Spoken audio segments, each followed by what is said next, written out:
भारतवर्ष देख रहे हैं। चिराग पासवान कुछ दिनों से जेडीयू से नाराज नजर आ रहे हैं और ऐसे में आज उनकी बैठक जेपी नड्डा से होने वाली है।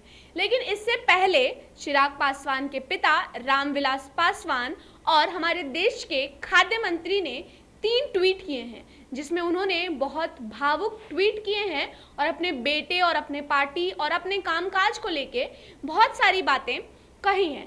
हम आपको एक एक करके वो तीनों ट्वीट्स पढ़ा देते हैं। रामविलास पासवान अपने पहले ट्वीट में लिखते हैं, कोरोना संकट के समय खाद्य मंत्री के रूप में निरंतर अपनी सेवा देश को दी और हर संभव प्रयास किया कि सभी जगह खाद्य सामग्री पहुंचे। इस दौरान तबीयत खराब होने लगी, लेकिन काम में कोई ढिलाई न हुई। इस वजह से अस्पताल नहीं गया।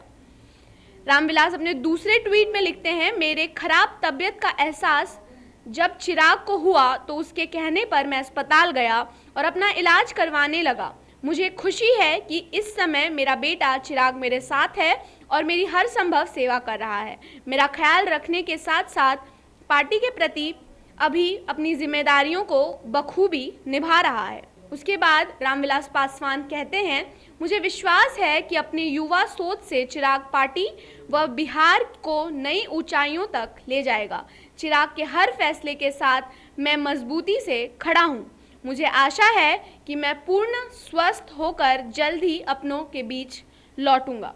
तो हमने देखा कि कैसे रामविलास पासवान ने बहुत भावुक ट्वीट किए हैं, जिसमें उन्होंने अपने बेटे के साथ रहने की बात कही है और ये भी कहा है कि चिराग के हर फैसले में मैं साथ में खड़ा हूं और हो सके तो जो भी चिराग बिहार और बिहार के युवाओं के लिए फैसला लेता है, मैं उन सभी फैसलों में साथ हूं।